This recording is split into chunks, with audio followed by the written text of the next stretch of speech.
এই বাড়ি ছেড়ে একবারে চলে যাচ্ছি। কি বলছো বৌমা? তুমি বাড়ি ছেড়ে কেন যাবে? কারণ আপনার ছেলে আমাকে ধোকা দিয়েছে। আমাকে বিয়ে করে সে অফিসে বসে আরেকটা মেয়ের সাথে ফষ্টি নষ্টি করছে। আবির, বৌমা যা বলছে সব সত্যি? শুধু তাই না মা, বিয়ের আগে আপনার ছেলে আমার পিছে পিছে ঘুরতো, কিন্তু বিয়ের পরে সে পুরোই চেঞ্জ। তার আচার ব্যবহার কথাবার্তা শুনে মনে হয় তার এখন আমাকে ভালোই লাগে না। আপনার ছেলে আমাকে পাত্তা দেয় না, আমার সাথে ঠিক মতো কথা বলে না। আপনার ছেলে বদলে গেছে মা। এইরকম বদলে যে একটা ছেলের সাথে আমি কিভাবে সংসার করব? হ্যাঁ, আমি বদলে গেছি। আমি বদলে গেছি আমার দায়িত্বের জন্য, আমি বদলে গেছি আমার পরিবারের জন্য, তোমাদের সবাইকে ভালো রাখার জন্য। মানে? আখি, তুমি সবসময় আমাকে বলো বিয়ের আগে সারাক্ষণ আমি তোমার পিছন পিছন ঘুরতাম, তোমাকে দেখার জন্য চোরের মতো তোমাদের বাসায় পর্যন্ত গিয়েছি। আর বিয়ের পর মানে এখন কেন তোমার সাথে আমি আগের মতোই পাগলামিটা করছি না?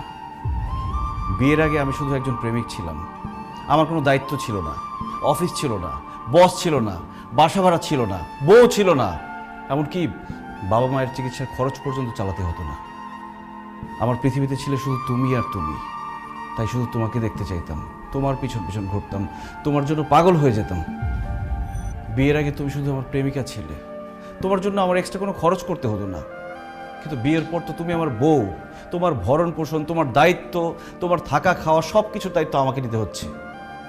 আমাদের বাসা ভাড়াটা এখন আমাকে দিতে হয়, আমার বাবা মায়ের চিকিৎসার খরচ আমাকে দিতে হয়। আর এই সংসারের পুরো দায়িত্বই তো এখন আমার। আর আমার চাকরি আছে, সেখানকার কাজটাও তো আমাকেই করতে হয় আখি।